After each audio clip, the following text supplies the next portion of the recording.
All right, welcome everyone.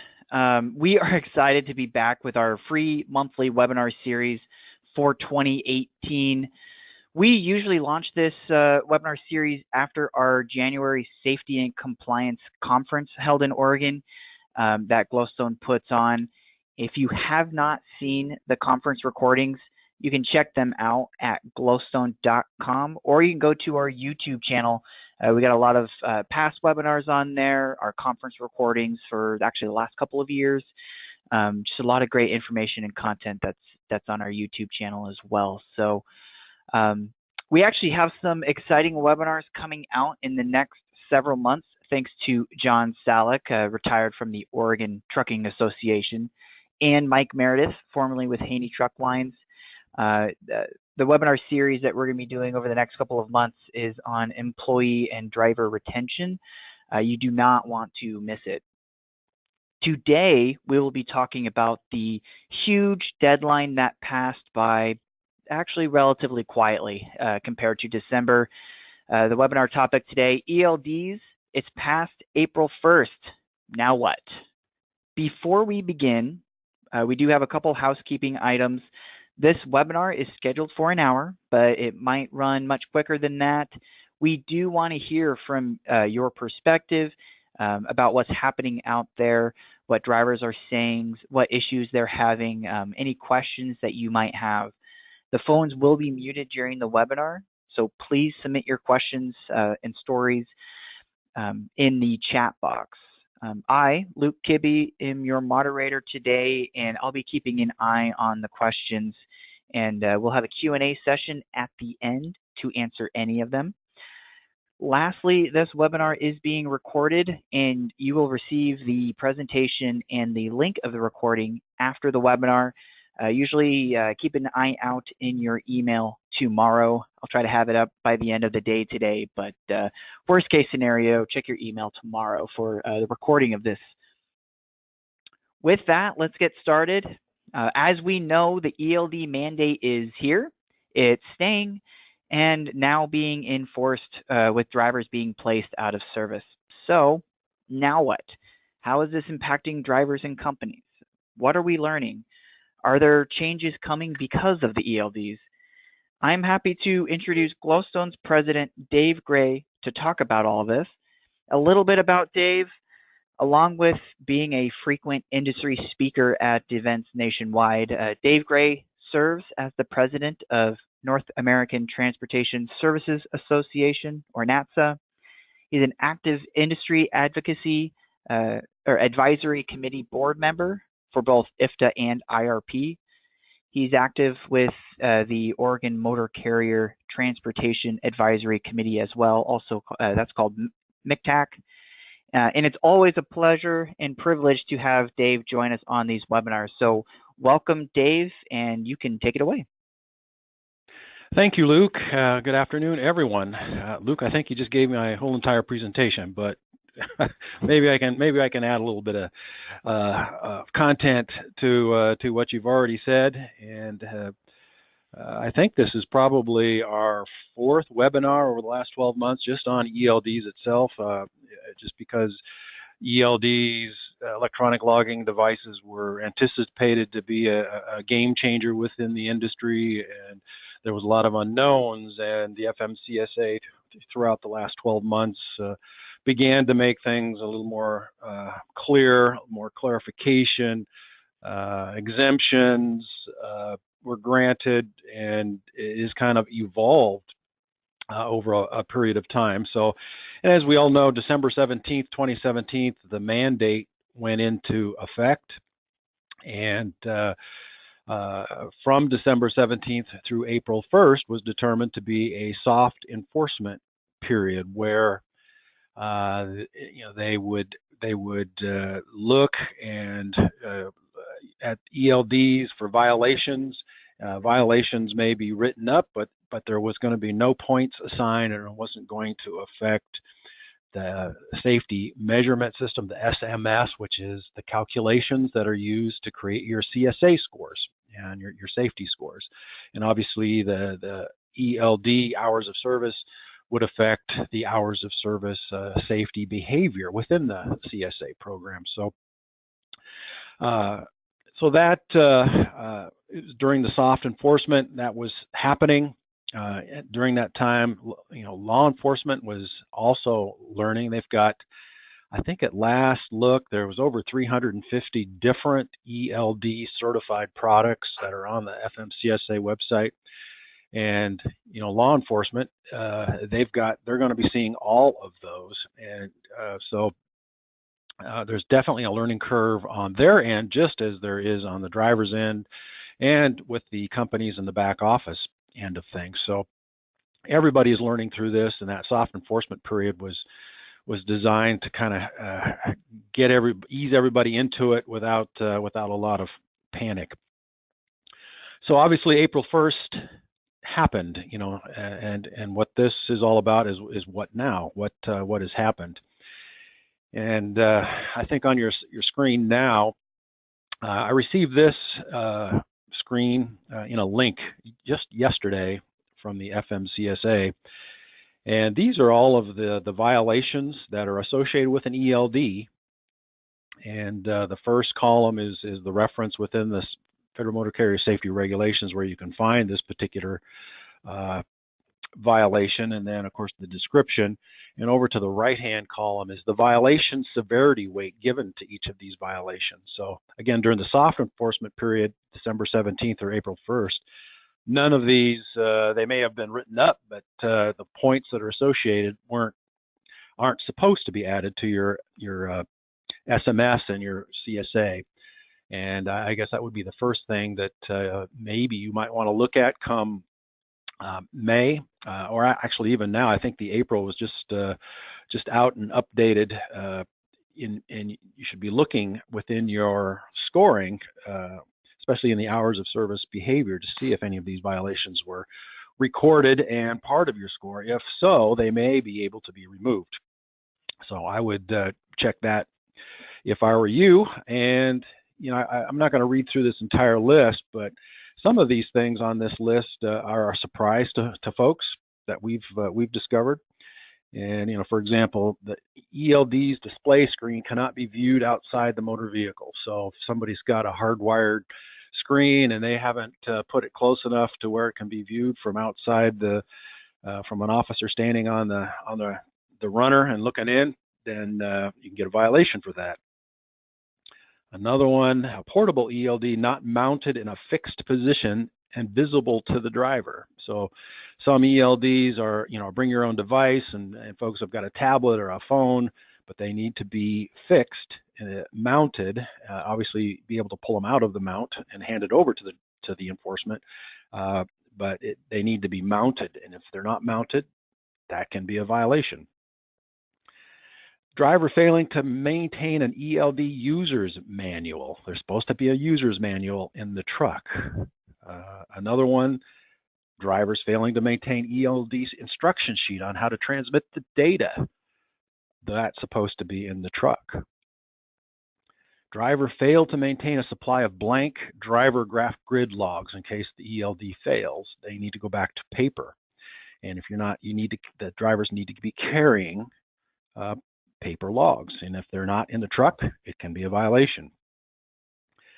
Drivers failed to make annotations where applicable. We'll talk about this in a little bit, but annotations are critical in the ELD process.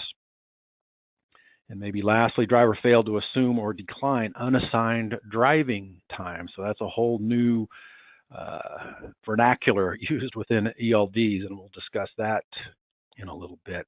So I'd like to read the email that came with this graph or this chart right from the FMCSA, pretty self-explanatory, and it says, as of April 1st, 2018, violations related to electronic logging devices, ELD regulations, found during roadside inspections are being used in the SMS.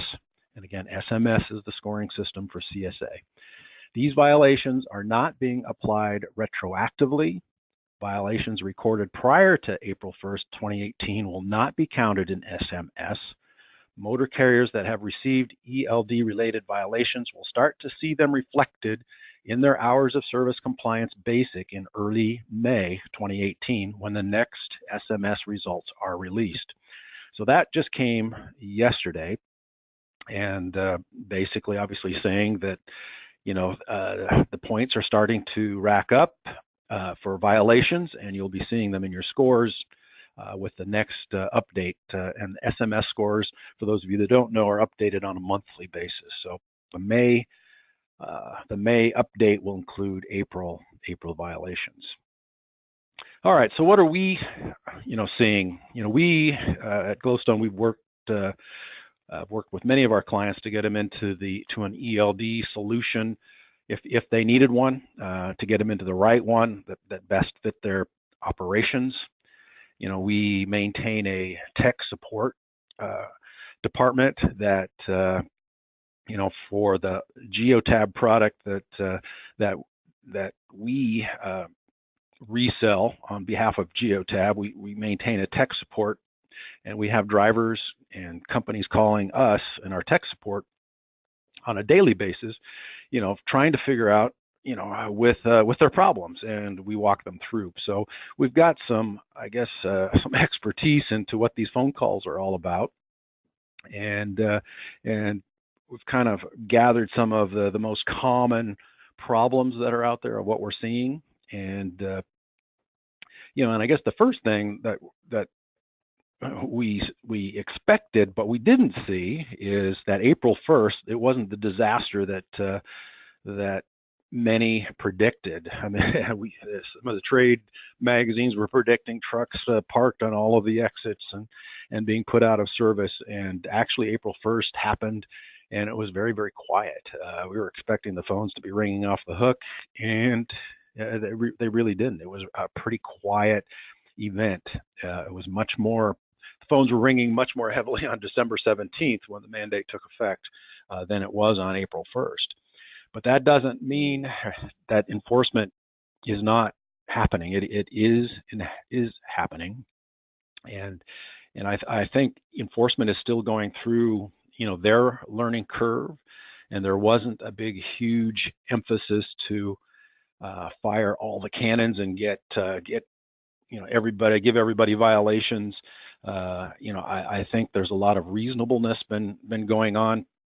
We had one of our clients report this particular client does not like ELDs whatsoever, and did not do a lot of learning on how it worked, and just this past week was stopped at roadside and asked to transmit the data. The driver did not know how to do that, and the officer just kind of took over and said, "Here, let me do it for you," and did it and got the data that he needed, but then made the driver go back and get the instructions and put them in his truck to learn the instructions. They gave him a violation for not having the instructions and not knowing how to use his ELD, but his logs were actually in good shape. But the driver just took no initiative on his own to know what he was doing. But the officers used reasonableness and got through the inspection without having to put him out of service. So it is happening out there. So what are the violations, the errors that we're seeing? And they really fall into two categories. There's software, not knowing the software, not understanding the software, and then the other is not knowing the rules. And so let's talk about the software. And in the software, there's typically a front end and a back end in the software. So the front end is what the driver sees and works with. The back end is the office part of the back office end of things, where you set up the account and all of the reporting and monitoring goes on in the back end. So on the front end, there's a number of things that, a number of calls, different types of calls that we're getting. And, and I think a big change for most of the drivers is that, using paper logs, they could kind of catch up their logs, maybe at lunch or halfway through the day, or maybe at the end of the day, they could do their logs without much of a problem. But ELDs, they have to be worked as you drive the truck. You cannot wait until later because the ELD is automatically doing things for you. And you wait till later and you're going to find that you're going to be out of hours relatively quickly. So, the logs and working your ELD has to happen as you do it. One of the common problems that we found is drivers not logging out of the system when they're done. And a number of things happen and can happen when they don't log out. So, for example, what we're finding is that the driver will drop the truck off at maintenance and not log off. Well, maybe they test drive the repairs and miles are accumulated, but because he hasn't logged off, those miles are accumulated under that driver. Or another driver takes off with the truck and he hasn't logged off. So those miles begin to be accumulated. We've heard of things happening with ELDs where it doesn't log off and they're off duty during the night for 10 hours. And the GPS, the pinging part of the ELD is still happening. And the accuracy of an ELD device is within a mile. And GPS can be much more accurate within a mile. They can be right down to 3 feet, but the ELD mandate said, FMCSA only wants it down to a mile. So this pinging is going on, and a ping might be right dead on where the truck is. The next ping might be 20 yards down the road or off the road. The next ping could be 40 yards the other direction. The next ping could be, a half mile the other direction. And all of these pings can add up. And then you wake up in the morning and you find that your truck traveled 0.1 miles. And driver, well, how did that happen? I didn't move the truck. Well, just the pinging and the inaccuracies with the device not logged off can lead and has led to problems. And of course, 0.1 miles doesn't really mean much and probably wouldn't be a violation, but it just causes a lot of misunderstanding of what's happening. And by logging off, it can solve some of those weird problems. Another common problem that we're getting is, especially with those bring your own device, where you basically working through a Bluetooth connection from the device that's hooked up right to the ECM, and then you've got your tablet or your smartphone. And they talk through Bluetooth. There's a bit of a lag time between when you press the button and when it actually registers on the log. Those of us that are desk jockeys that are used to working with software, we're kind of used to some of those waiting times, waiting for the software to catch up. And out in the field in the trucks, there's that same lag time, but many drivers aren't used to that lag time, and they become quick clickers, or they keep pressing the button thinking it didn't work, so I press it 5 or 6 times. And now you've got a log jam of errors that finally catch up and now need to be fixed, and everything's out of whack. So there's a lot of impatience going on. They just don't understand how the software works and what some of the issues can be when it comes to Bluetooth, technology and the speed of which how things work. Not understanding how to transmit the data. There's the mandate was very specific in how an ELD must be able to transmit data and the steps that a driver had to go through to transmit the data, which is pretty simple. But you have to take the initiative to understand, how to do it and to make sure that you can do it.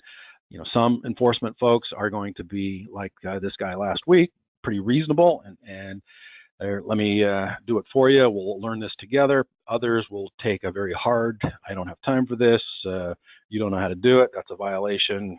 I'm writing you up. So, but just the very basics of transmitting the data is critical. Not understanding that logs must be verified, and again, that's probably a new term to logs. Logging is verifying your logs, and basically it just means signature. The verification process is the same as a driver signing his log, and that verification process must happen. And when it doesn't happen, they just sit there and waiting to be verified, and they can stack up. And the back office should be watching for that and making sure that the drivers are verifying their logs, and the drivers are notified that they've got unverified logs, but they're not understanding what that means. So they need to understand what verification means and make sure that they verify their logs consistently. And unassigned driving is a big issue, and unassigned driving is when a driver is not logged in, when there's no driver logged in to a truck that has an ELD. The ELD is still going to collect the data, but it does not know who to assign the data to. So they know miles, the system knows that miles have been traveled, but they don't know who to assign it to, so it becomes unassigned driving. And we've had some drivers who think that this is a good way to maybe get around the rule, where they'll say, okay, I've got to go over my hours, and let me just log out of the system and drive past my driving time, and then so that my logs my graph grids on my display look fine, but behind the scenes, that mileage is accumulated under unassigned driving. And so a driver mistakenly thinks, okay, my graph grid looks great, so if I go through a inspection, they're going to look at my graph grid and everything's going to look fine. But that doesn't happen anymore. What they do is they get the report and all of the data behind the graph grid, and they will see that there's unassigned driving, and they will be asking, well, who belongs to this unassigned driving? And when you're an owner-operator, especially, it's very hard to say that it's not your miles. And if those miles are substantial, for example, you log off as you hit Ashland, Oregon, and you're driving north, and you log back in as you get to Portland, 300 miles away, there's going to be 300 miles of unassigned driving, and that's going to show up on the report, and it's going to be tough to explain. That was a mechanic test driving my truck. So unassigned driving, when it becomes unreasonable, for an example, in the case of my example, that becomes a false log. And false logs up to $2,500 fine per log. So, unassigned driving is kind of a key area to watch. And if you're a company and you're managing the back office system, you need to be watching for unassigned driving. That unassigned driving needs to be assigned to a driver, and the driver needs to accept that. And if it doesn't belong to a driver, it truly belongs to a mechanic. You can come up with a mechanic's login and assign it to that mechanic. But of course, the FMCSA will want to see the documentation behind that repair so that they can match up the repair and say, yes, it really was a mechanic test driving the truck. So team driving is another big area that we're getting a lot of confusion on, and how team driving is handled, it kind of depends on the ELD itself. But most ELDs, to be in a team driving situation, the team needs to be operating from the same device. the same tablet, or the same, if it's on a phone, the same phone. And of course, there are team drivers that don't want to share a phone. They want the application and logs on their phone, and they don't want to share the information. The problem is that it's got to be on one device typically, and they've got to be able to select which driver's on, which driver's off. When it's on, when they've each got it on their own device, and we just had a call this morning. The team driver didn't log off, and the guy with the other phone couldn't log on, and so the guy driving had no logs, and because it was all being assigned to the team driver that was logged on. So it's a very common problem, one that we get calls on almost every day. And I talked a little bit about the audit trail that the ELDs, and the software collects. And yes, my graph grid on my phone or my tablet or the console that I've got on my truck, it looks fine because I've logged off and I've moved miles to unassigned driving, or I've edited where I could to make it look good. But all of that data, every time you log in and you make an edit, those edits has a location of where it was done and who did it. And I thought the best way to maybe talk about this is just last week we had our first client that asked us to help them get through a FMCSA audit. And this was a compliance review where they reviewed all of the carrier's files. And this was an owner-operator. And he was excellent in all areas except hours of service. And he had an acute violation within hours of service. And I'm just, the date of this review was 4/11, so this was just last week. We haven't seen the results as far as the fine amount, but I can bet you there will be one. And let me read you the description. It says, description of violation: multiple days where carrier is unplugging the logs, engine control module adapter from the vehicle and continuing to operate. Carrier is then making multiple edits to log to adjust times. And the violation is disabling, deactivating, disengaging, jamming, or otherwise blocking or degrading a signal transmission or reception of the ELD, and it's an acute violation. So there were 15 specific violations to this acute violation, and each of these 15 is a false log and subject to its own fine. So, and I won't read 15, but there's 3 of them that I thought would be good to describe. Driver's log shows off duty all day in Louisville, Kentucky. The log report, which is the data trail, that's the data that's submitted, provided display locations for a day as being East Rutherford, New Jersey. East Rutherford, New Jersey to Louisville is about 762 miles.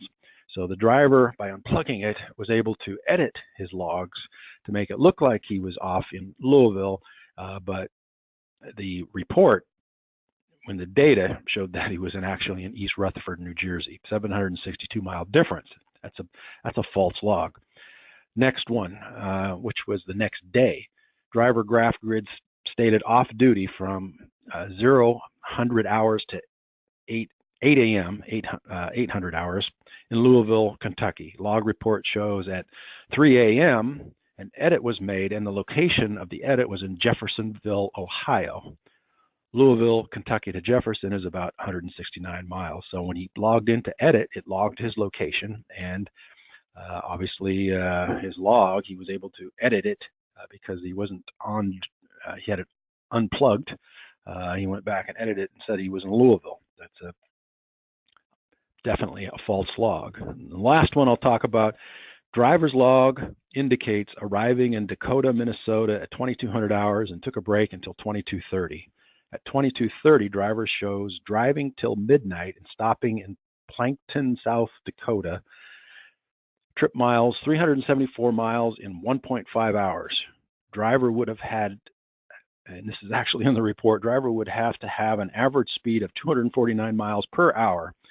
If properly logged in the system, it would have been over 11 hours in the 14-hour duty limit. So again, a false log. It would have been much better for this driver, this owner-operator, to log it as it happened, take the hit for a 11-hour violation or a 14-hour violation than it would be to falsify and come up with a false log. So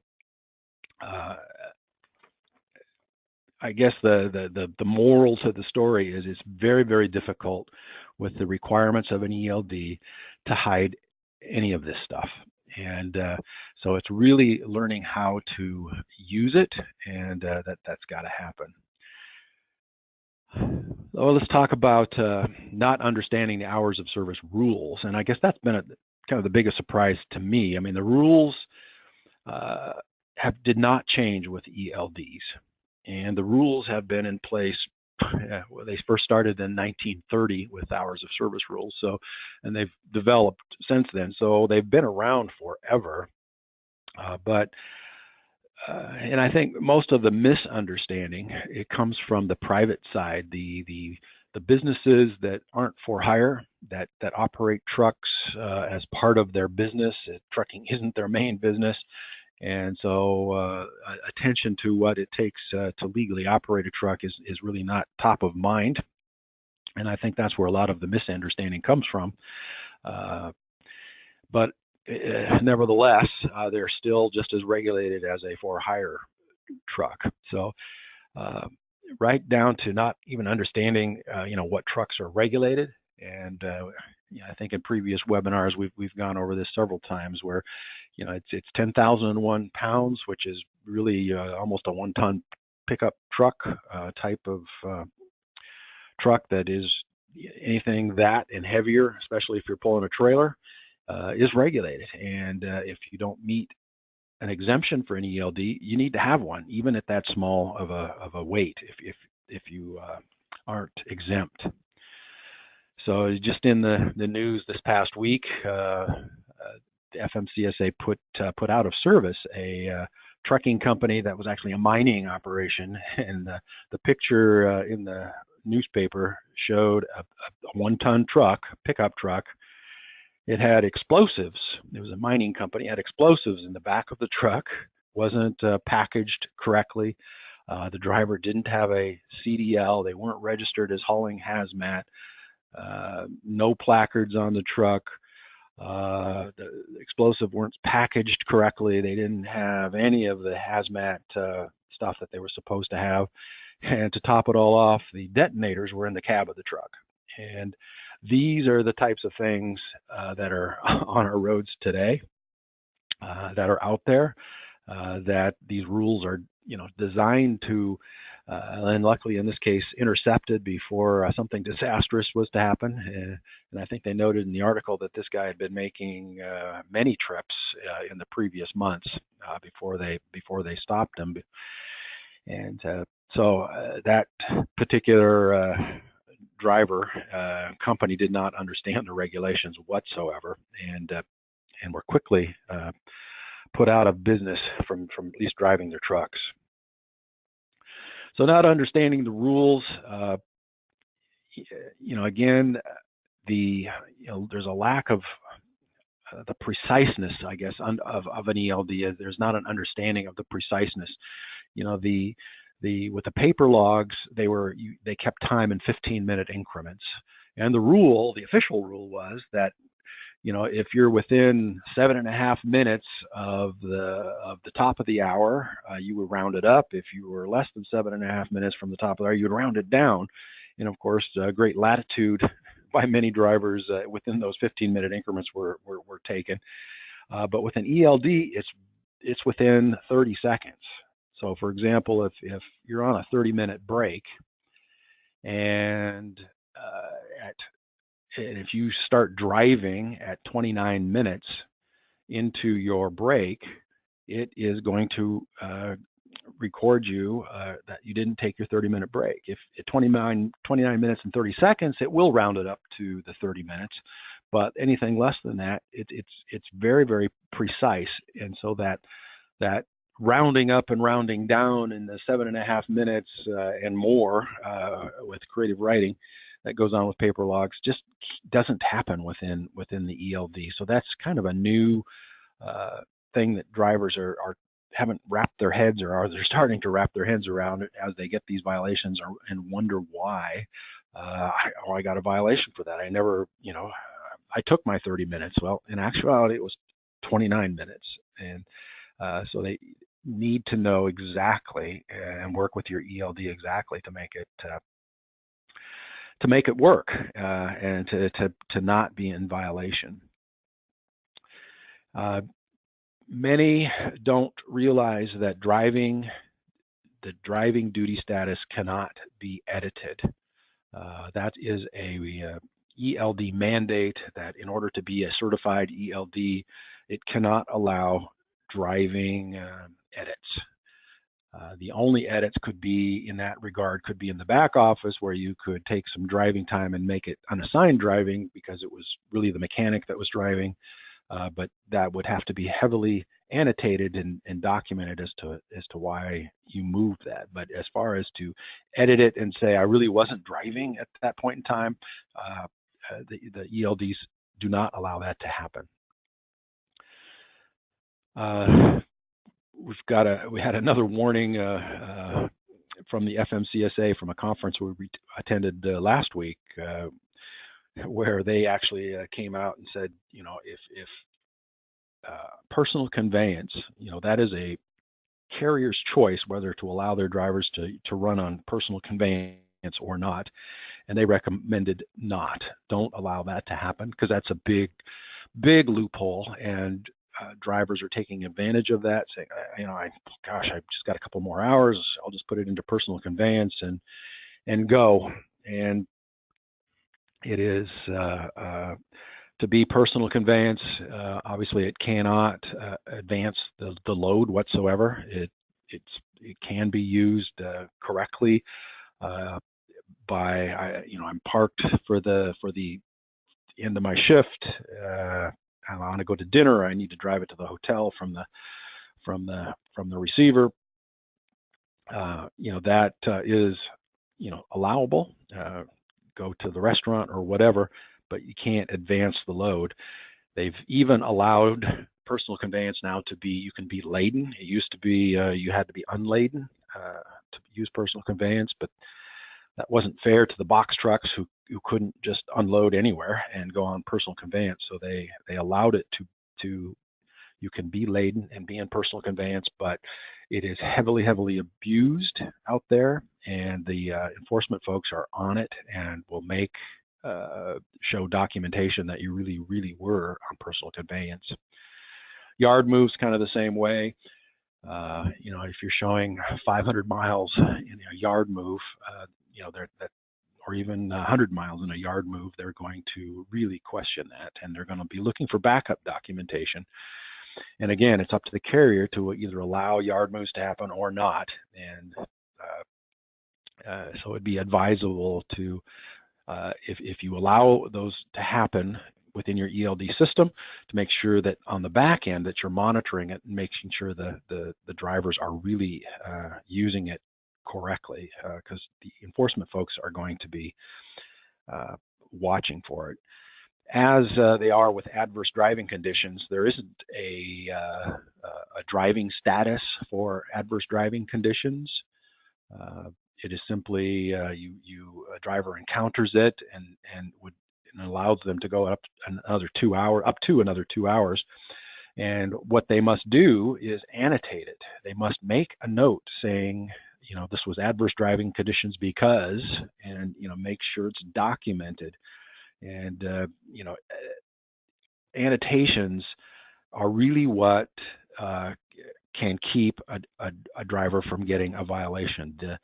The data that is transmitted is going to, in this case, show a violation, that maybe that driver used the entire 2 hours. It's going to show a violation, but before a violation is written, the officer is supposed to go back to the actual driver log and look at the annotations and to say, okay, he annotated that there was an accident on I-5, and yes, yesterday or this morning there was an accident. That can be verified, and that is the reason that he drove 2 hours over. Adverse driving conditions, again, is something that is heavily misused. Adverse driving conditions are unexpected, something that couldn't be anticipated delays. Routing a truck through rush hour traffic, and then using adverse driving conditions probably wouldn't fly. An accident, not predictable, that would fly. Routing somebody over the mountain pass in a snowstorm, a heavy weather advisory was predicted. An officer could give adverse driving conditions. Might not allow that because it was predicted before the truck was dispatched. However, a landslide or something isn't predictable, and so it needs to be used carefully. And maybe drivers are understanding it, and are abusing it on purpose, but it's something that we're being told by enforcement is really something that they are paying attention to. So annotations are very, very important because it explains and it tells the officer that the driver knows what's going on, knows how to use his ELD, and is annotating and documenting why he did what he did. And then it'll still be up to the officer to violation or not. But annotations are important. If he does nothing, it's going to be a violation no matter what. Again, especially in the world of private carriers, not for the folks that don't do for hire, not understanding the short haul exemptions is I think I encounter these questions almost daily. Do I need, do I qualify, for short haul exemptions, and do I need an ELD? And understanding the short haul exemptions and meeting the short haul exemptions. In a short haul exemption, there's two different ones based on the size of trucks that are 26,001 pound and under. There's the 150 air mile short haul exemption. And but to meet that exemption, obviously you need to stay within 150 air miles. You need to start and return to the same location. You need to return within 14 hours. And if one of those things doesn't happen, you don't meet the exemption, and you would need an ELD and be recording it as an ELD. With the larger trucks, over 26,000, it's 100 air mile radius, start and stop from the same location. And you need to be back within 12 hours. And if you don't meet each one of those, then you don't qualify, and you would need an ELD. So it's really, I find in the construction industry especially, the short haul exemptions, they're using them as an exemption, but during the heat of the construction period, the 12 hours is just not enough. And I think really what this hours of service and the ELD has identified is that the rules, the old rules, when paper logs were used, carriers just made them fit the operation. But now that with ELDs, the data is out there, and they're really, you can't just make them fit because ELDs are so precise. And so as a result, the latest cry, within industry is not recording them on an ELD anymore. That was before, December 17th, that was the cry. We don't want ELDs. Now the cry is that, the hours of service really aren't flexible enough, to meet our needs. There's too many different types of operations out there, and we need more flexibility in the hours of service. So what we're seeing now, actually, I think was proposed. Senator Babin out of Texas presented a bill to Congress to consider. I think it was last week, maybe the week prior, where he's proposing a change to the hours of service rules, and I think it had something to do with the 14-hour day. If the workday is if it was up to a driver could have up to 3 hours off duty, and it wouldn't affect his 14 hours. He could extend his day beyond the 14 hours, which would be especially with the construction industry, maybe more manageable. But there are proposed rules out there, but just know that even if Congress passes this bill, and there's no estimate of time of when, it would probably be a year or more before those new rules would take effect. So, but the pushback from industry is kind of gone beyond why do we need ELDs to the hours of service rules just aren't flexible enough, and so that seems to be where the focus is now. Is let's change the hours of service rules. We'll leave the ELDs in place, but we need the rules changed. All right. So what now? Where, if you've got an ELD, where should we be spending our time? And I think this process of learning the ELD is going to be an evolution. It's not something that's just, okay, we've been there, we've done that, and we're now we can go beyond. It's going to take some time to absorb all of this, and it's really it just comes down to training. In the area of software, it's training and working with the drivers on how to use it. It's monitoring, which is the back end. Your back end, you need somebody monitoring that back end. So, the unassigned driving, the verified logs, the requirement of auditing your driver's hours of service, the log auditing, that has not gone away with ELDs. That is still an expectation and a rule. The ELDs make it simpler to monitor, but monitoring is still required. Taking action, with the drivers, for violations is still required. And when you go into a review, compliance review with the FMCSA, they're going to be looking for your policies and your procedures on how you are managing your driver's time, and they're going to be looking for documentation and what you're doing. So training and monitoring and understanding the hours of service rules themselves. Again, that comes down to maybe some more basic training and monitoring. And I've done several webinars specific to. I think 2 weeks ago I did one for the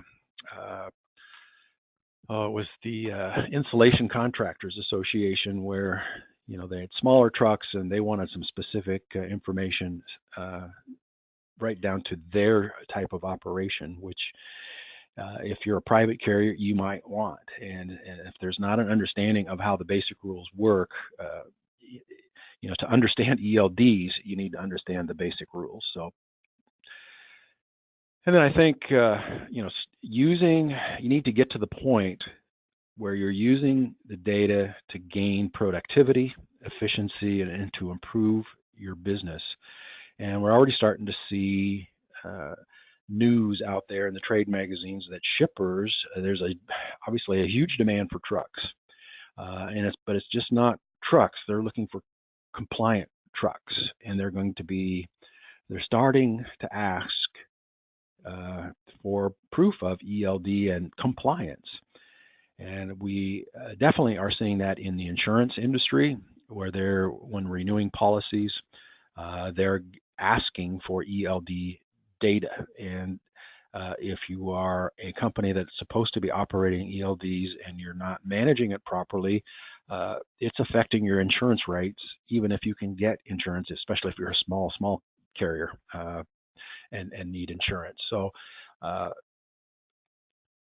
they're using that data and becoming expert at being in compliance with your ELD is something you can promote within your business and brag about, and be ahead of the curve, and try to make it work for you, instead of the drivers that I think they spend more time unplugging and plugging and editing than it would be if they would just make it work for them, and then actually improve their productivity.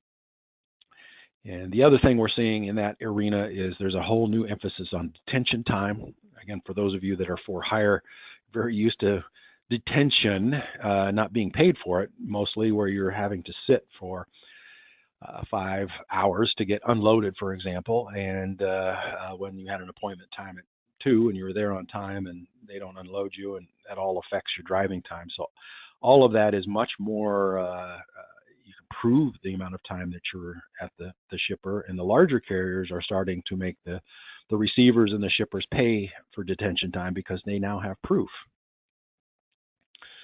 So, that's another area that you can work to make your for hire business more productive. All right. So to wrap up, I guess, every year the CVSA, Commercial Vehicle Safety Alliance, they're the ones that outline how to enforce the rules, and they're made up. It's law enforcement and DOT offices. FMCSA is part of the CVSA. There's even industry part of the CVSA, and every year they come out with a road check initiative, where first week of June they pick something to say, okay, we're going to get as many officers out on the road during this road check period as we can, and we're going to focus on level 1 inspections, but specifically these things. I think last year it was tires that they were going to check on. Maybe it was tires and brakes. Was the road check. And so road check 2018 is scheduled for June 5th through the 7th. So I think it's 3 days. And obviously coming up here in just a couple of weeks. And they've already announced that their focus is going to be on hours of service and ELDs. So if you've got trucks that are going to be out on the road June 5 through 7, now is the time to really make sure that they're up to speed on their ELDs. They've got everything they're supposed to have in the truck, the blank logs, the instructions. They know how to transmit the data and so forth, because they will be out in force, especially during this June 5th through 7th time period. So anyway, that's kind of what I had on my list to talk through. Luke, did we have any questions come through? Yeah, so far, please, if you have any questions, please type them in now, or if there's a story you want to bring in. We had one person mention about that there is a lot of back and forth in there that they're seeing with personal conveyance and yard moves, and I know you touched on that. So if there's any specific questions, please type them up now. Again, just real quick, thank you, Dave, for walking us through the ELD mandate, where we're at, what's coming. We covered a lot of subjects, so I know specifically on ELDs here. So again, please submit any questions you might have, and we will cover them. Before we move into the Q&A session, or while you're typing up some questions, I do want to mention a service that we provide that we were sort of touching on a little bit in the presentation, and that's specifically with hours of service log auditing. And like Dave mentioned, complying with the DOT hours of service requirements means that you still have to perform, even with the ELDs, the mandatory monthly recap of driver logs, the pinpoint driver violations, and check for falsification. And our log auditing service will help with any type of log, It does all the work for you, and we provide an easy, cost-effective solution that meets the DOT requirements. So with ELD hours of service data, each driver is going to be reviewed. Reports are created to assist in taking action to correct any of that non-compliant behavior. Some of the reports we offer are the ELD violation company summary report. It's a 6-month snapshot to a monthly snapshot. There's the individual detailed driver violation notices. And again, that's over the last 6 months and looking at it in the most recent month. And then, of course, the driver no violation congratulation notices that you can use to pass on to your team. If you want to learn more about it or interested in that service specifically, you can either email us or call us to learn more. It's 503-607-1088. Back to Q&As. I did not have any other questions typed up, but I did have one that I do want to cover real quick, Dave, if you can. If or when, really, the ELD malfunctions, what should the driver do, and how long do they have to get it working again? Okay, well, again, the FMCSA was very specific. They need to document in writing, which could be just an email back to the head office, that the ELD is broken, and so that there's kind of like that starts the clock ticking, and they've got 8 days to get it repaired or replaced, and so it's a very quick clock that needs to be worked. We had a customer in yesterday that has got an electrical problem with his I think his truck. I think it's a Volvo, but and it was affecting the powering of the ELD device, and gone through a couple of different devices, and it wouldn't power, and so it's going to take longer than 8 days. So if it's going to take longer than 8 days, the rule is that they've got to contact their division FMCSA administrator, which in this case would be the administrator of the state of Washington. We gave him the phone number. He had to call him up and ask for permission for an extension, and basically has provided a letter that gives him maybe another week or 2 weeks, or I'm not sure what the letter will actually say, but to give him an extension on the time to get it fixed. But it has to go through the division administrator, which probably how easy is that probably depends a lot on the division administrator. So that's the rule. Exactly, and to piggyback on that last part that you mentioned, sometimes, do you really think the government is going to get back to you within that 8-day time frame? It's best practice to document that you've submitted this request and have that available with you in the cab as you're getting it fixed. I do want to mention, Dave, we did get a nice, this is the best webinar on the subject that they've attended so far, so we did get one nice praise there. But a question, do you see ELD manufacturers being held more accountable in the future by the FMCSA? I think yes. I know within the even the first well, let's see, it was in early February. I was at a conference, and one of the big manufacturers of ELDs, I think it was a J.J. Keller, actually they found that their ELD wasn't doing something it was supposed to do, and they actually went to the FMCSA, and the FMCSA granted them a temporary exclusion where they could go out to their ELD clients and say, go to paper logs for the next 2 weeks while we get this fixed, and then you can go back to the ELD. So the FMCSA granted that request, mostly because J.J. Keller went to them and pointed it out. But there's others that are kind of in the same boat where they're being evaluated and they're not working, or the manufacturers are being asked to get them fixed, and they're given a very specific time to get them fixed. I think 350 different manufacturers of ELDs will never last. There'll be a market consolidation.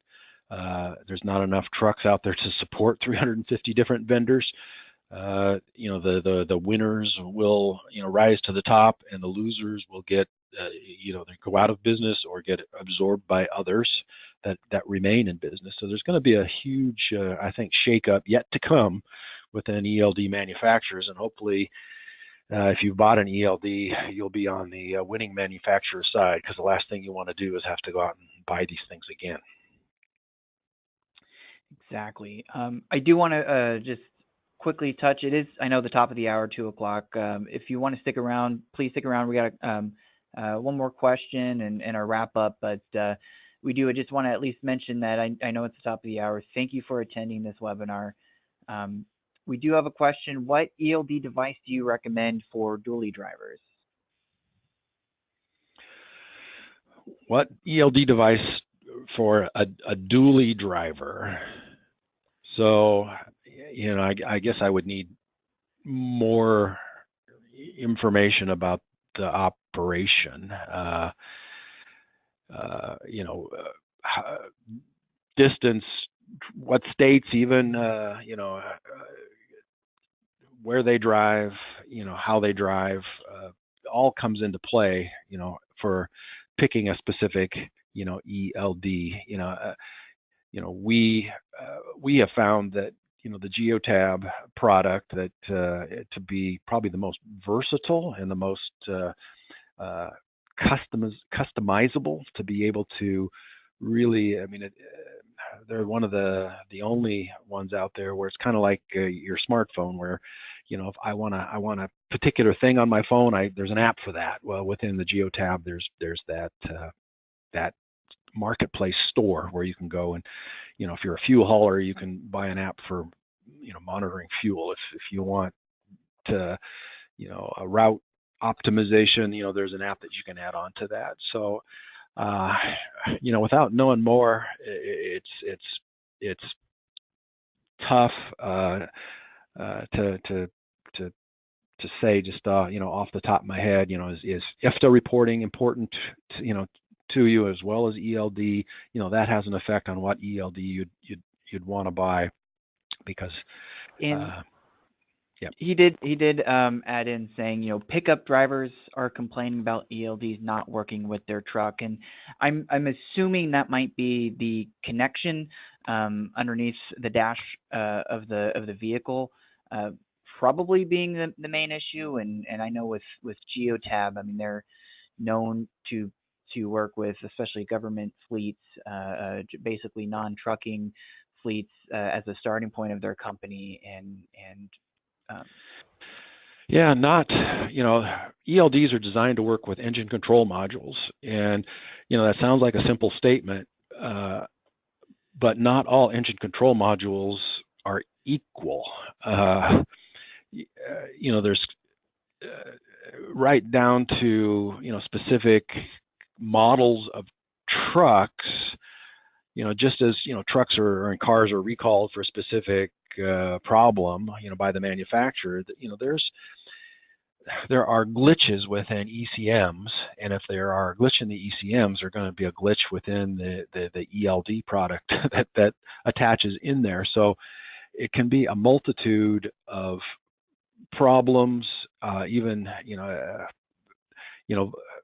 I hate to pick on a brand, but Volvo comes up quite a bit as far as having some issues that their ECMs are not exactly like other ECMs, and it can affect the data.